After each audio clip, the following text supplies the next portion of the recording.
the best team in the NFC coming into 2020 is?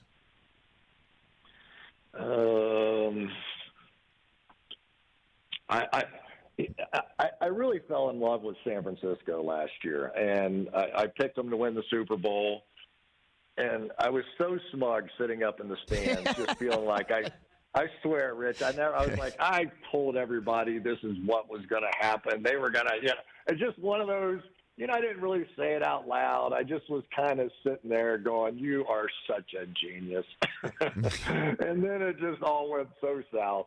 So I'm still a big fan of the 49ers. I don't like some of the injuries that they've had. And I'm scared to death to even say this, but the Dallas Cowboys, at least on the offensive side, to me, feel like they are just loaded up. I love CeeDee Lamb coming out of the draft. I just really did. And Amari Cooper is one of the best one-on-one route runners. Gallup's a really nice player. Elliott's, we know what he's going to be. And Pollard is a guy that I think will be a much bigger factor this year in the backup role, maybe as a receiver. Coming out, a little bit of it depends on how well they do without Travis Frederick there at the center position. But I just feel like that this is a team that really does have a chance. Now, how long does it take? They're the flip side of what we talked about with some of these other teams getting off to a hot start. I don't think they'll get off to a great start because they're a new team, new coach, new coordinator on the defensive side with Mike Nolan. So I think it might take a little while.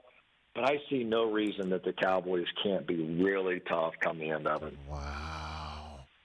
You went Dallas, and I love the caveat. I hate to say it.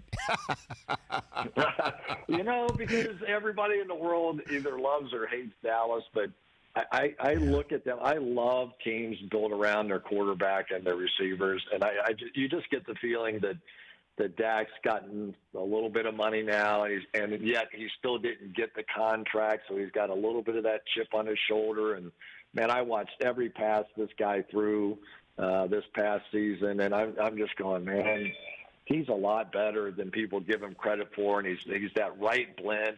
He can run that read option well enough. He's not going to, he can escape the sacks. If they get the only thing I worry about is the offensive line. Are they anywhere close at center and left guard to what they used to be, and will they get the production out of the tight end position? Will Blake Jarwin take that next step on that? But and hopefully they hold up at the cornerback position. Those are the things you got to worry about with the Cowboys. But man, they got Leighton Vander Esch, Jalen Smith are two hot shot. And also linebackers. I mean, DeMarcus Lawrence. You just got to go Everson Griffin. I mean, it's got it all. I mean, there's no reason. And they also have no reason for them not to. I know, and they also have maybe one of the most fascinating players of 2020, Aldon Smith, who was such a beast rushing the passer, who has had so much trouble staying sober. He's back, and if he is Aldon Smith of the days of the Niners, look out. Big. He averaged almost a sack a game in his first 3 years, something like that. Yes. He was unblockable. So who knows? I honestly, I cannot wait to get this thing started. I just can't wait. I'm getting ready for 4 different teams, and I've basically forgotten about the rest of the league, so I get lost in my own little world this time of year.